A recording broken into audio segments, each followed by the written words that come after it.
गुरुर्विष्णुः गुरुर्देवो महेश्वरः गुरुः साक्षात् परं ब्रह्म तस्मै श्रीगुरवे नमः। अखण्डमण्डलाकारं व्याप्तं येन चराचरं त्वत्पदं दर्शितं येन तस्मै श्रीगुरवे नमः। गुरवे सर्वलोकानां विषजे भवरोगिणां निधये सर्वविद्यानां दक्षिणामूर्तये नमः। ॐ नमः प्रणवार्थाय शुद्धज्ञानैकमूर्तये निर्मलाय प्रशान्ताय दक्षिणामूर्तये नमः। सदाशिवसमारम्भां शङ्कराचार्यमध्यमाम् अस्मत्श्रीगुरुपर्यन्तां वन्दे गुरुपरम्पराम्। वक्रतुण्डमहाकाय कोटिसूर्यसमप्रभा निर्विघ्नं कुरु मे देव सर्वकार्येषु सर्वदा। ఓం నమ శివాయ. జయ గురుదేవ్ అండి. అందరికీ నమస్కారం అండి. ఈరోజు శివసూత్ర జ్ఞాన చర్చకి అందరికీ స్వాగతం, సుస్వాగతం. నమస్కారం. సో ఈరోజు మూడో రోజు. ఆ, ఒకసారి నిన్న ఏం జరిగిందో దాన్ని చూసుకుంటా అలా ముందుకు వెళదాం. నిన్న మనం చాలా సూత్రాలు డిస్కస్ చేశాం. నిన్న ఉం? మొదటోది చైతన్యమాత్మ. మన ఆత్మని అనుభవించాలంటే మనలో చైతన్యాన్ని పెంచుకోవాలి. చైతన్యం ఉంది ఆల్రెడీ, దాని గురించి ఎరుకకు వస్తే చాలు. ఎలా ఎరుక వస్తుంది? ప్రాణాయామ, సుదర్శన క్రియ సాధన చేసే దాని నుంచి చైతన్యం మనలో ఎక్కువ అవుతుంది. అంటే ఉంది ఆల్రెడీ, దాని గురించి ఎక్కువగా ఎరుక వస్తుంది మనకు. ఓకే, మనకు చైతన్యం గురించి ఎరుక ఎప్పుడు వెళ్ళిపోతుంది? ఎక్కువ నిద్రపోయేదాని నుంచి, ఎక్కువ తినేదాని నుంచి. అది నిన్నంతా చూసాం మనం. ఇది చైతన్యం ఆత్మ, ఇది చూసాం. తర్వాత నెక్స్ట్ జ్ఞానం బంధ, ఇంకొక సూత్రాన్ని చూసాం. జ్ఞానం బంధ అంటే ఏమిటి? పరిమితమైన జ్ఞానం బంధనంలోకి తీసుకెళ్తుంది. అనంతమైన ఆత్మజ్ఞానం మనల్ని మోక్షం వైపు తీసుకెళ్తుంది, ముక్తిని ప్రసాదిస్తుంది, స్వాతంత్రాన్ని ఇస్తుంది అది మనకు. ఇది మనం చూసాం, జ్ఞానం బంధ. ఓకే, మూడవది యోనివర్గ కళాశరీరం. సో ఈ జ్ఞానం బంధ, దీని నుంచి మనం బయట రావాలంటే ఏం చేయాలి? యోనివర్గ కళాశరీరం. ఇటువంటి శరీరాలు ఎన్నో తీసుకుంటూ వచ్చాం. రకరకాలైన యోనులు ఉన్నాయి దీంట్లో. ఒకటి ఏమి చూడండి, జడమైన కొన్ని, ఇప్పుడు రాళ్ళు, రప్పలు, ఇవన్నీ ఉన్నాయి. జడత్వంలో ఉన్న యోనులు అవన్నీ. దాంట్లో ప్రాణశక్తి చాలా తక్కువ, కళ. ఓకే, సస్యయోనులు, దాంట్లో ఇంకాస్త ప్రాణశక్తి ఎక్కువగా ఉంటుంది. ఆ తర్వాత ప్రాణియోనులు, దాంట్లో ఇంకొంచెం ఎక్కువ ప్రాణశక్తి ఉంటుంది. అలాగే మన మనుష్యంలో ఇంకాస్త ఎక్కువ ప్రాణశక్తి ఎక్కువ ఉంటుంది. అయితే అన్ని ఇక్కడ శరీరాలు వేరే వేరే అయినా దీని లోపల ఉండే చైతన్యం ఒక్కటే. చూడ్డానికి శరీరాలు వేరువేరుగా కనబడుతుంది. మనుష్య శరీరము, జంతువుల శరీరము, తర్వాత సస్యములు, చెట్లు, ఇవన్నీ, ఈవెన్ జడ పదార్థాల్లో కూడా దాని లోపల ఉండే చైతన్యం ఒక్కటే. అర్థమవుతుంది కదా? ఇది తెలుసుకుంటే అప్పుడేమవుతుంది? ఇది యోని వర్గ కళా శరీరం. శరీరాలు మారుతున్నాయి అంతే. ఓకే, తర్వాత నెక్స్ట్ మనం చూసింది జ్ఞానాధిష్టాన మాతృక. జ్ఞానాధిష్టాన మాతృక, జ్ఞానం ఎక్కడుంది? జ్ఞానం అనేది శబ్దములో కాదు, నిశ్శబ్దములో ఉంది. మనం చింతకు కారణాలు, మనం ఏదేదో పట్టుకుని మనసులో వాక్యాలు పెట్టుకుని చింతిస్తున్నాం. నా జీవితంలో ఆరోగ్యం బాగాలేదు, ఇంకో బాగాలేదు, మరొకటి బాగాలేదని. ఆ వాక్యాలని, ఒక్కొక్క పదాలని విచ్ఛేదన చేసి ఒక పదానికి ఇంకో పదానికి మధ్య ఉన్న మౌనముని చూడండి. అక్కడ జ్ఞానం అధిష్టానంగా ఉంది. దీన్ని ఒక ప్రక్రియగా చేయండి అని చెప్పి గురుగారు చెప్తారు. జ్ఞానాధిష్టాన మాతృక. నెక్స్ట్ ఆ తర్వాత చూసింది ఉద్యమో భైరవ. మనం ఏ పని చేసినా కూడా 100% మన శక్తిని దాంట్లో వినియోగించట్లేదు. అందుకే పశ్చాత్తాపడుతున్నాము. ఎప్పుడు 100% మనం మన శక్తిని వినియోగిస్తామో దాంట్లో, అప్పుడు మనం రిలాక్స్ అయిపోతాము. అర్థమవుతుంది కదా? భైరవుడిలాగా, భైరవుడు అంటేమి పూర్ణత్వం, 100% శక్తిని వినియోగిస్తే భైరవుడు, అదే భైరవ శక్తి. అర్థమవుతుంది కదా? అందుకే మన సంపూర్ణ శక్తిని వినియోగించి ఏ పని చేసినా లేకపోతే ఇది ఇంకాస్త చేసింటే బాగుండేదే, ఇంకాస్త నా ఎఫర్ట్ వేసింటే బాగుండేదే అని అనిపిస్తూ ఉంటుంది, పశ్చాత్తాపడుతూ ఉంటాం. అందుకు గురుగారు ఏం చెప్తున్నారంటే ఉద్యమం భైరవ అది చూసాము. తర్వాత ఓం నమ శివాయ. ఆ, ఆ. శక్తి చక్ర సంధానే విశ్వ సంహార.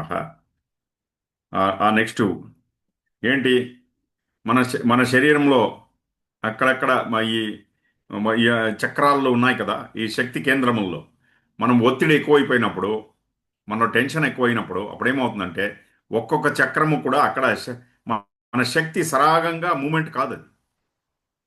అప్పుడేమవుతుందంటే శరీరం, మన మనస్సు అంత ఉల్లాసం అనేది ఉండదు. ఇప్పుడు కోపం వచ్చింది, కోపం కలిగింది, అది ఆజ్ఞ చక్రంలో ఇరుక్కుంటుంది పోయి. దుఃఖం వస్తే కంఠంలో, ద్వేషము లేకపోతే భయము హృదయంలో, తర్వాత అసూయ, ఇవన్నీ అసూయ, లోభము, ఇవన్నీ. అందుకే గురుగారు ఏం చెప్తారంటే ఒక్కొక్క చక్రంలో నీ నీ ధ్యాసను అక్కడ పెట్టి శ్వాసతో అనుసంధానం చేయి. అనుసంధానం చేస్తే నువ్వు నిర్మించుకున్న విశ్వము, బయట ఉన్న ప్రపంచం విశ్వం వేరే, అయితే మనము నిర్మించుకున్నాం విశ్వము. వాళ్ళేమో అనుకున్నారు, వీళ్ళేమో, మన కాల్పనికమైన ఒక విశ్వాన్ని లోపల నిన్నేదో జరిగింది, రేపేమో జరుగుతుంది, దాని గురించి నిన్న మరియు రేపు, భూతకాలము మరియు భవిష్యత్తు, దీనికి మనం ఏదేదో కల్పించుకుని తనలో నిర్మించుకున్నాం కదా, ఆ విశ్వం అది సంహారం అవుతుంది. అందుకే ఒక్కొక్క చక్రంలోనూ నీ ధ్యాసను ఉంచు. మూలాధార చక్రము, అక్కడ ధ్యాస ఉంచితే జడత్వంలో ఉన్న చక్రము, అక్కడ ఉత్సాహం వస్తుంది. తర్వాత జననేంద్రియం వెనుక భాగంలో ఉన్న ఆ చక్రానికి స్వాదిష్టాన చక్రము, అక్కడ నీ ధ్యాస ఉంచు. అక్కడ ధ్యాస ఉంచి ధ్యానం చేస్తే ఏమవుతుంది, సృజనాత్మకత వస్తుంది. తర్వాత మణిపూర చక్రము, మణిపూర చక్రంలో మనకు ఆనందము మరియు ఉదారత, సంతోషము మరియు ఉదారత. అలాగే ఆ, ఛాతిలో ఛాతిలో ప్రేమ.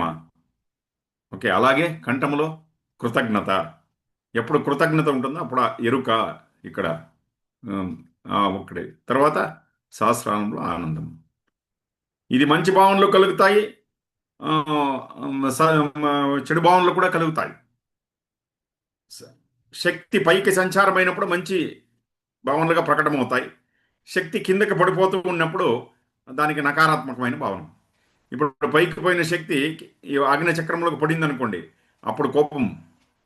అదే శక్తి కంఠంలోకి వచ్చింది, ఎప్పుడు కోపం వచ్చిన తర్వాత దుఃఖం వస్తుంది, దుఃఖం వచ్చిన తర్వాత ద్వేషము, భయము, తర్వాత లోభము, అసూయ, ఆ తర్వాత కామవాసన, ఆ తర్వాత కామంలో భాగవహించి జడత్వంలోకి పడిపోతాం. అందుకే గురుగారు ఏం చెప్తారు, ఒక్కొక్క చక్రములోనూ అనుసంధానం చేసి ధ్యానం చేస్తూ ఉండు, చేయండి. అప్పుడేమవుతుందంటే ఆ నకారాత్మకమైన ఒక భావన అది మారిపోతుంది. అది అర్థమవుతుంది కదా. ఇది నిన్న చూసింది మనం, శక్తి చక్ర సంధానే విశ్వ సంహార.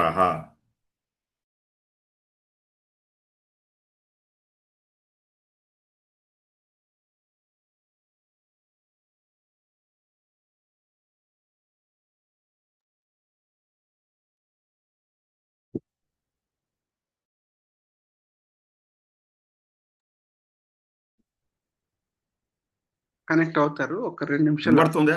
అందరికీ వినబడుతుందా? మధ్యలో కొంచెం బ్రేక్ వచ్చింది సార్. ఇప్పుడు వినబడుతుందా? ఇప్పుడు వినిపిస్తుంది సార్. ఇప్పుడు యా. ఇప్పుడు నిన్న ఇన్ని సూత్రాల గురించి మనం చర్చించుకున్నాం. ఇప్పుడు మనం ఇంకాస్త ముందుకెళ్దాం. ఈ ప్రపంచం కూడా ఓ చక్రంలాగా పనిచేస్తూ ఉంది. ఓకే, మనం ప్రతిరోజు భోజనం చేస్తాం, అది మళ్ళీ శక్తిగా కన్వర్ట్ అవుతుంది, మళ్ళీ అది ప్రపంచంలోకి చేరిపోతుంది.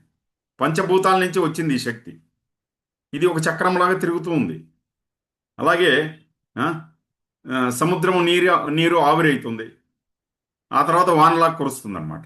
ఆ వానలు మళ్ళీ నదిల్లో ప్రవహించి మళ్ళీ సముద్రంలోకి చేరుతుంది. ఇది ఒక చక్రంలాగా జరుగుతుంది. అర్థమవుతుంది కదా. సో మనం తినింది తాగింది ఇదంతా మలమూత్రాదులుగా విసర్జన చేసి మళ్ళీ మట్టికి చేరుతుంది. అది ఎరువుగా మారి మళ్ళీ చెట్లు, దాని నుంచి ఆ, పంటలు అవన్నీ వస్తాయన్నమాట.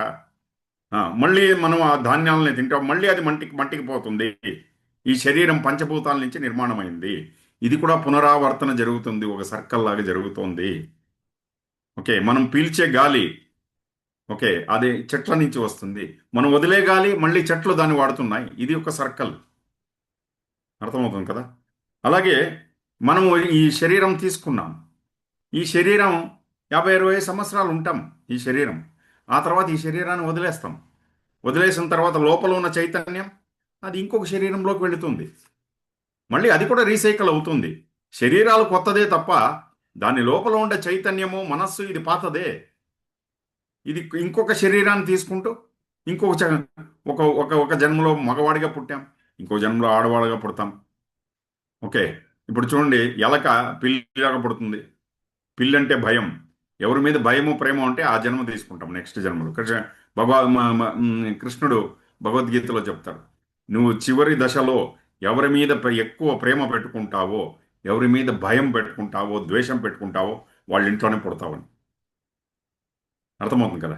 ఇప్పుడు ఎలకకు పిల్లి అంటే భయం, నెక్స్ట్ జన్మలో పిల్లిగా పుడుతుంది. పిల్లికి కుక్క అంటే భయం, అది నెక్స్ట్ జన్మలో కుక్కగా పుడుతుంది. ఇలా ఒక్కొక్క శరీరాల్ని. అయితే మనుష్యుడు అందరినీ భయపడతాడు, అన్ని జంతువుల్ని భయపడతాడు. ఓకే, సో శక్తి చక్ర సంధానే విశ్వ సంహార. కాస్త విశాలంగా చూస్తే ఈ ప్రపంచమంతా ఒక చక్రములాగా అన్నీ వచ్చిపోతున్నాయి. ఇక్కడ శరీరాలు మారుతున్నాయే తప్ప లోపల ఉన్న అదే చైతన్యము, అదే మనస్సు, ఆత్మ, అదే శక్తి లోపలికి వచ్చిపోతూ ఉంది. ఒక చక్రంలాగా అంతా జరిగిపోతుంది ఇక్కడ. ఓకే, ఇది శక్తి చక్ర సంధానే విశ్వ సంహార. విశ్వము సంహారం అవుతుంది, మళ్ళీ సృష్టి అవుతుంది. ఇదే జరుగుతుంది, ఇది మనం సృష్టిని గమనిస్తే. ఓకే, ఈరోజు ముందుకు వెళదాం. నీటిపైన బుడగ నెక్స్ట్ సబ్జెక్ట్. ఇప్పుడు అందరూ లేచి ఉన్నామా? జాగ్రత్తగా ఉన్నామా? అందరూ లేచి ఉన్నామా?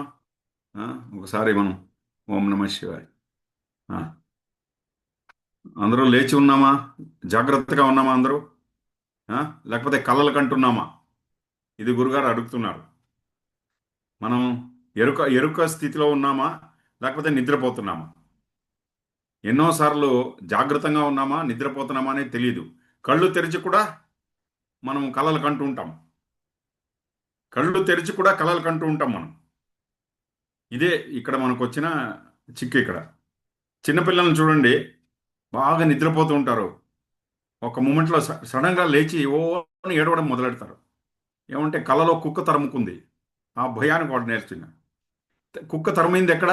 కలలో. అర్థమవుతుంది కదా. అయితే లేచి కూర్చుంది ఇక్కడ జాగ్రత్త అవస్థలో. సో అందుకే గురువుగారు ఏం చెప్తారంటే, ఒక అజ్ఞాని కలను కూడా నిజం అనుకుంటాడు. ఒక అజ్ఞాని కలను కూడా నిజం అనుకుంటాడు. అయితే జ్ఞాని నిజాన్ని ఇదంతా ఇదంతా అంతా పోతుంది, ఇదేమో నిజం కాదు అని చెప్తాడు. జ్ఞాని నిజాన్ని కూడా కంటి ముందు ఏం జరుగుతుందో ఇది కూడా కళ అని చెప్తాడు ఆయన. ఉం? ఆ తర్వాత మనం కూడా చూడండి, ఎక్కడో కూర్చొని ఉంటాం. కూర్చొని ఉంటే పగటి పూట పగటి కళలు కంటూ ఉంటాం. 2 రకాల కళలు కంటాం మనం. అందరూ వింటున్నారా? ఆర్ విత్ మీ? 2 రకాల కళలు కంటాం. ఒకటి రాత్రిపూట నిద్రలో కళలు కనడము, ఇంకొకటి ఇంకొకటి పగటిపూట నిద్రలో పగటిపూట కళలు కనడం. జాగ్రత్త అవస్థ ఎప్పుడుంది మనకు? ఇప్పుడు మనం ఎప్పుడు, లేకపోతే చూడండి, మన కళ్ళు తెరిచి ఉంటాము. అయితే భూతకాలంలోనో భవిష్యత్తులోనూ ఉంటాం. గమనించారా? కళ్ళు తెరిచి దీన్ని జాగ్రత్త అవస్థ అంటారా? కాదు, ఇది కూడా కళే. కళ్ళు తెరిచి ఉన్నాము, లేదా భూతకాలంలో ఉన్నాం, లేదా భవిష్యత్తులో ఉన్నాం. ఇది కూడా కళే. ఎప్పుడు మనము జాగ్రత్త అవస్థకు వస్తాము? సడన్గా మీరు 2 వీలర్లో పోతున్నారు, ఎదుటి నుంచి ఒక బండి వస్తుంది, జస్ట్ మిస్, 1 ఇంచీలో యాక్సిడెంట్ తప్పించుకున్నారు. అప్పుడు హమాన్ లేచి కూర్చుంటాం. అప్పుడు వర్తమాన క్షణానికి వస్తుంది మనసు. అర్థమవుతుంది కదా. సో రాత్రిపూట పక్కింటి వాళ్ళు చెప్తారు, సార్ మీ ఇంట్లోకి ఏదో పామేమో జ్వరబడినట్టుంది చూడండి అని. అప్పుడు ఎక్కడ లేని ఎరుక వచ్చేస్తుంది. ఇల్లంతా వెతకడం అంటే అప్పటిదాకా అలా ఎక్కడో భూతకాలంలో పోగొట్టిపోయాం మనం, లేకపోతే భవిష్యత్తులోకి వెళ్ళిపోయాము. ఆ మాట వింటూనే ఓ మన ఇంట్లో పాము వచ్చింది, టక్కని లేచి కూర్చున్నాం అంటే వర్తమాన క్షణంలోకి వస్తాము. సో ఇక్కడ జాగ్రత్త అవస్థ అంటే ఏమిటి, స్వప్నావస్థ అంటే ఏమిటి, నిద్రావస్థ అంటే ఏమిటి, దీని గురించి మనం కరెక్ట్గా తెలుసుకోవాలి. అందుకోసం నెక్స్ట్ సూత్రం ఏం చెప్తున్నారంటే, జాగ్రత్ స్వప్న సుషుప్తి భేదే తురీయా భోగ సంభవ. నెక్స్ట్ సూత్రం ఏమిటి? జాగ్రత్ స్వప్న సుషుప్తి భేదే తురీయా భోగ సంభవ. ఈ మూడు, దీనికి భేదము తెలుసుకోవాలి. ఓకే, మనకు భేదము తెలియదు. జాగ్రత్త అవస్థ అంటే ఏమిటి, స్వప్నం విన్నామంతే మనం. స్వప్నావస్థ అంటే ఏమిటి, సుషుప్తి అంటే గాఢ నిద్ర, దీని భేదం తెలియదు. ఇప్పుడు అద్వైతము ద్వైతులు ఇద్దరున్నారు, వీళ్ళిద్దరు కొట్టుకుంటున్నారు. వింటున్నారా? For with me? యా. అద్వైతి ఏం చెప్తున్నాడు అంటే అంతా ఒకటే అంటున్నాడు. కరెక్ట్, మీరు చెప్పింది. చీకట్లో అంతా ఒకటేనండి, వెలుగులో అంతా వేరే వేరే అంటున్నాడు ద్వైతి. ద్వైతం చెప్పేవాళ్ళు ఏం చెప్తున్నారు అంటే, చీకట్లో అంతా ఒకటిగా కనబడుతుందండి, వెలుగులోకి వచ్చేవాళ్ళకి అంతా వేరే వేరే అవుతుంది. ఆ? అందుకే గురువుగారు ఏం చెప్తున్నారంటే, ఈ భేద జ్ఞానము చాలా చాలా ముఖ్యము. ఇప్పుడు మనం చైర్ మీద కూర్చున్నామా, లేకపోతే నేలపైన కూర్చున్నాం కదా? చైర్ మీద కూర్చున్నామో నేలపైన కూర్చున్నారా అందరూ? ఆ? సో చేరు మనం ఒకటేనా? కాదు. ఇది భేదం ఉంది. చేరు వేరే, నేను వేరే ఈ క్షణానికి. ఆ? అదే రీతి అలాగే శరీరం పైన వస్త్రాలు ధరించాం. శరీరము వస్త్రము ఒకటేనా? శరీరం వేరే, వస్త్రం వేరే. అలాగే శరీరంలో శ్వాస జరుగుతోంది, ఉచ్ఛ్వాస నిశ్వాసలు. వింటున్నారా? శ్వాస శరీరం ఒకటేనా? శ్వాస శరీరం ఒకటేనా? కాదు. శరీరం వేరే, శ్వాస వేరే. అలాగే మనస్సులో ఆలోచనలు పోతున్నాయి, ఆలోచనలు వస్తున్నాయి పోతున్నాయి. శ్వాస మనస్సు ఒకటేనా? కాదు. శ్వాస వేరే, మనస్సు వేరే. అర్థమవుతుంది కదా? ఎన్నో భావోద్వేగ, కోపం వస్తుంది, దుఃఖం వస్తుంది, ఈ రకరకాలైన భావోద్వేగాలు వస్తున్నాయి మన మనస్సులో. ఈ మనస్సు భావోద్వేగాలు ఒకటేనా? కాదు. లేకపోతే శ్వాస ఒకటేనా? కాదు. ఈ భేదాన్ని తెలుసుకోవాలి. అప్పుడు మనము ఎరుకలో ఉన్నామా, జాగ్రత్త అవస్థలో ఉన్నామా, కలలు కంటున్నామా, నిద్రపోతున్నామా అనేది తెలుస్తుంది. మన పరిస్థితి ఏమైందంటే, మనం లేచి ఉన్నాం, కళ్ళు తెరిచి ఉన్నాం, అంతే. ఎలా ఉన్నాం ప్రపంచంలో? ఒక కోతికి సారా తాపిచ్చి, ఓకే, కాస్త ఇంగువ తినిపించి, ఒక ఒక తేలుతో దాన్ని కుట్టిస్తే ఎలా ఉందో అలా పోయాను మన పరిస్థితి. ఒక కిక్కులో తిరుగుతున్నాం ప్రపంచంలో. ఇది గురుగారు చెప్తున్నారు. ఎప్పుడు జాగ్రత్త అవస్థకు వస్తాం? ఏదైనా భయం కలిగినప్పుడు. సడన్గా ఏదో, ఇప్పుడు ఈ యాక్సిడెంట్ చెప్పాను కదా, మీరు కారులో పోతుంటారు, ఎవరో ఎదురుగా వస్తాడు, సడన్గా మీరు ఇలా అప్పుడు టక్కన వస్తారు వర్తమాన క్షణానికి, తప్పించుకున్నప్పుడు ఇలా. లేకపోతే ఇంట్లోకి ఏదో పాము జ్వరబడింది అన్నప్పుడు టక్కన లేచి కూర్చుంటాడు. ఇది గురుగారు ఇంకొక ఎగ్జాంపుల్ ఇస్తారు.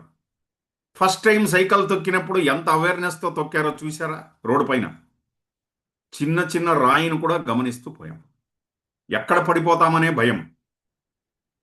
ఓకే, ఇది జాగ్రత్త అవస్థ.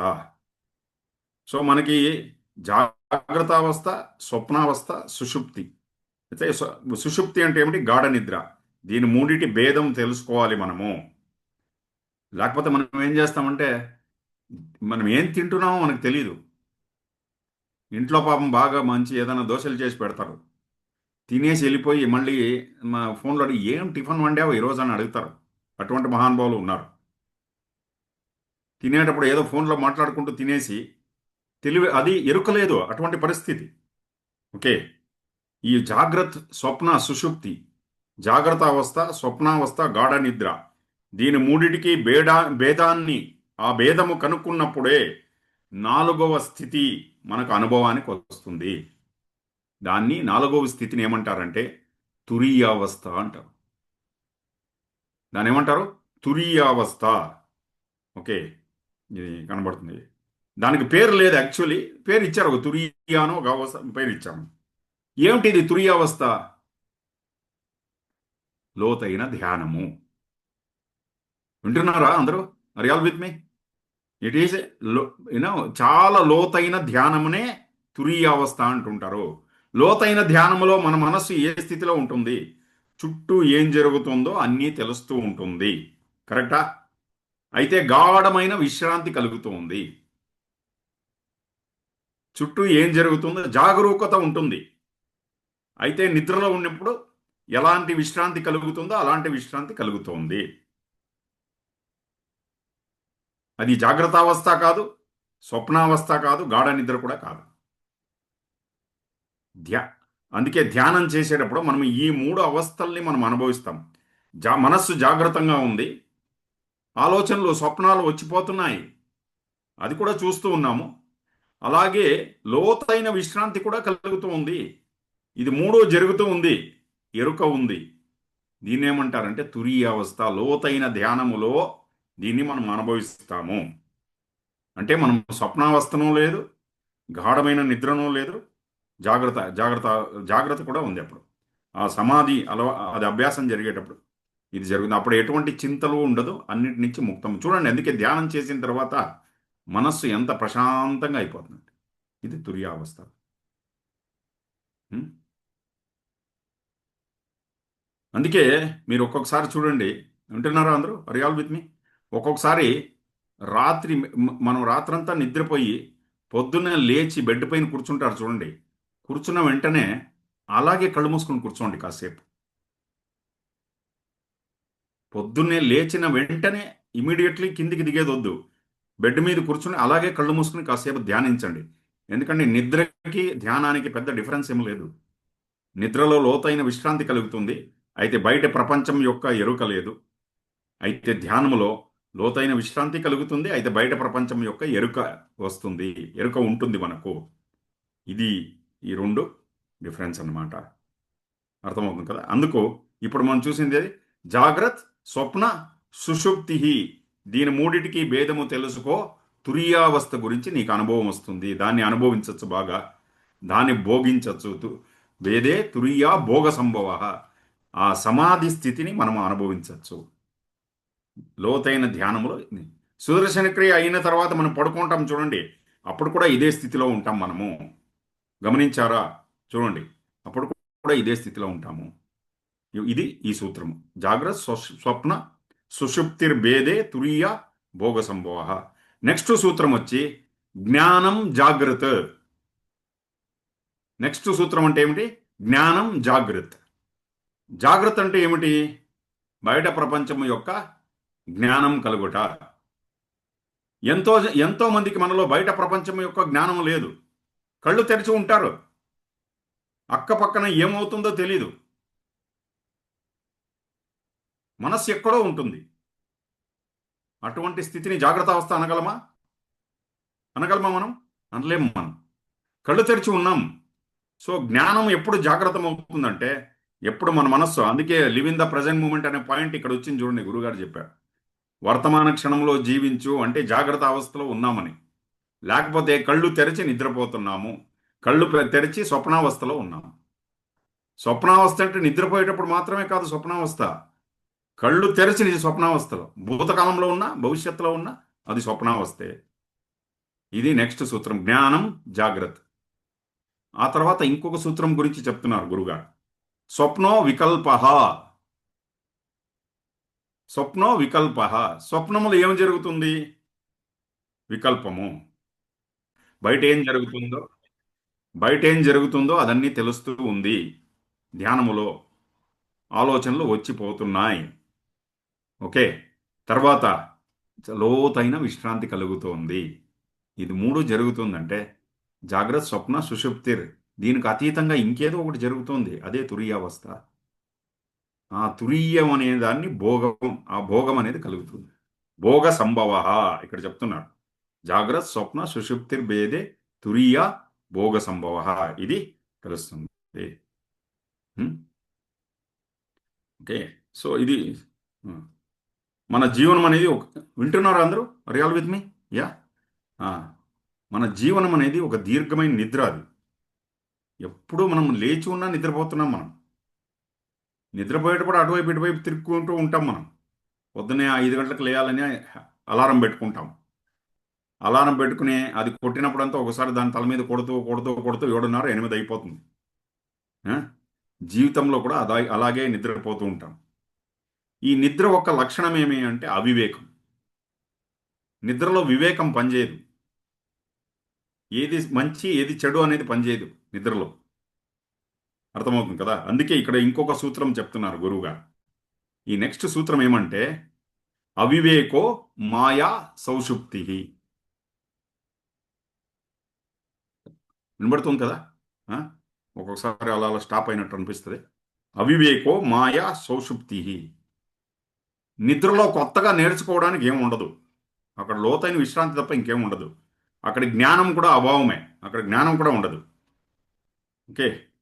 సో అలాగే క- కళ్ళు తెరిచి కూడా నిద్రపోతూ ఉంటాం మనం. అవివేకం అంటే ఏమిటి అనేది దాని గురించి చెప్తుంటాం. ఇప్పుడు ప్రపంచం ఒక రకంగా ఉంది. మనం ఏమనుకుంటామంటే అందరూ నా గురించి ఏమనుకుంటున్నారు, ఆ?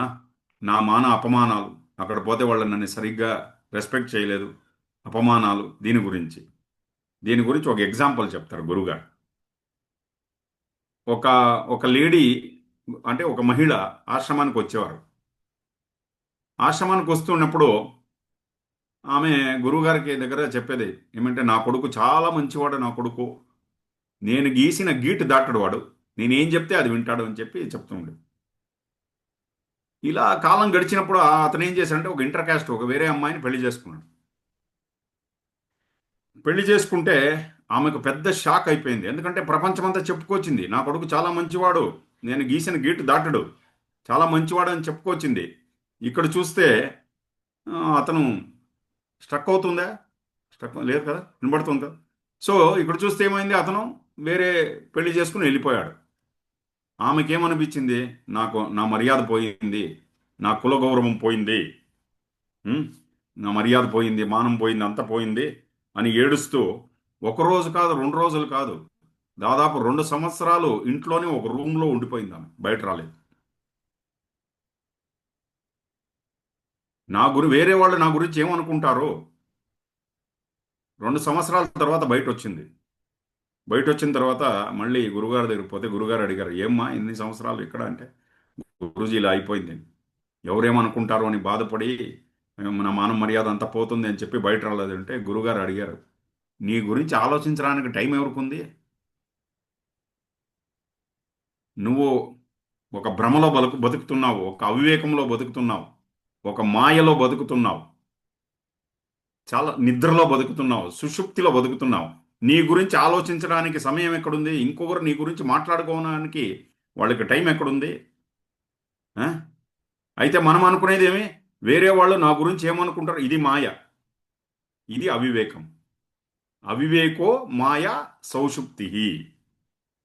ఓకే. సో మన మీద ఎవరన్నా మంచి అభిప్రాయాలు పెట్టుకున్నారు, అది చెడు అభిప్రాయంగా మారడానికి ఎంత సమయం కావాలండి? అభిప్రాయాలు మారుతున్నాయి కదా. ఆ? జీవితం అనేది ఒక స్టాటిక్ కాదు, ఒక స్థాయిగా ఉండదు. జీవితం అనేది మారుతూ ఉంటుంది. మనమేమంటాము, ఇది వాళ్ళు నా గురించి ఏమనుకోవడం, ఇంకొకరి అభిప్రాయాలపైన మన జీవితం అంటే ఎలాగ ఆకాశంలో మేడను కట్టడము, ఆకాశంలో ప్యాలెస్ని కట్టడం అని చెప్తున్నారు గురువుగారు. దానికి ఏదైనా ఫౌండేషన్ ఉంటుందా? ఎప్పుడు పడిపోతుందో తెలీదు. ఇంకొకరి అభిప్రాయాలపైన మన జీవితాన్ని ఆధారంగా పెట్టుకోవడం అనేది ఉంది చూడండి, ఇది అవివేకము. అవివేకో సౌషుప్తి మాయా, మాయా సౌషుప్తం. ఓకే. సో అందుకే దీని నుంచి బయట రావడం ఎలాగా, మాయ నుంచి బయట రావడం ఎలాగంటే దాన్ని గుర్తించాలంతే. ఓ, నేను ఇన్ని రోజులు ఒక భ్రమలో బతుకుతున్నాను, దీని నుంచి బయట రావాలి అని గుర్తించడం అంతే. గుర్తిస్తే చాలు. ఓకే. సో అందుకు నెక్స్ట్ సూత్రం వచ్చి గురుగారు ఏం చెప్తున్నారంటే, నెక్స్ట్ సూత్రము త్రితయ భోక్త వీరేశ. వినపడింది అందరికీ? Are all with me? Yeah. త్రితయ భోక్త వీరేశ. నెక్స్ట్ సూత్రం వచ్చి ఉమ్, జీవితము చాలా సంకీర్ణమైనది. జీవితం జటిలంగా ఉంటుంది ఒక్కొక్కసారి. కొన్నిసార్లు గెలుస్తాము, కొన్నిసార్లు ఓడిపోతాము జీవితంలో. 100 సార్లు ఓడిపోవచ్చు మనం జీవితంలో. అయితే గురుగారు ఏం చెప్తున్నారంటే, ఓడిపోయినా కూడా ధైర్యం కోల్పోకు. ఎవరు ధైర్యం కోల్పోడో వారు ఒక రోజు గెలుస్తాడు వాడు. ఎవడు ధైర్యం కోల్పోడో వాడు గెలుస్తాడు. ఇంకొకటి ఆయన ఏం చెప్తున్నాడంటే, ధైర్యం ఇది గెలుపు అనేది ఏ మూర్ఖుడైనా స్వీకరిస్తాడు. గెలుపుని ఏ మూర్ఖుడైనా స్వీకరిస్తాడు. ఓటమిని స్వీకరించి జీర్ణించుకునేవాడే వీరుడు. ఎవడు ఓటమిని స్వీకరిస్తాడో, ఎవడు ఓటమిని జీర్ణించుకుంటాడో వాడే నిజమైన వీరుడు. త్రితయ భోక్త వీరేష అదే చెప్తున్నారు.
జై గురుదేవ్ అండి అందరికి. సో ఇప్పుడు బ్రేక్అవుట్ రూమ్స్ లో మనము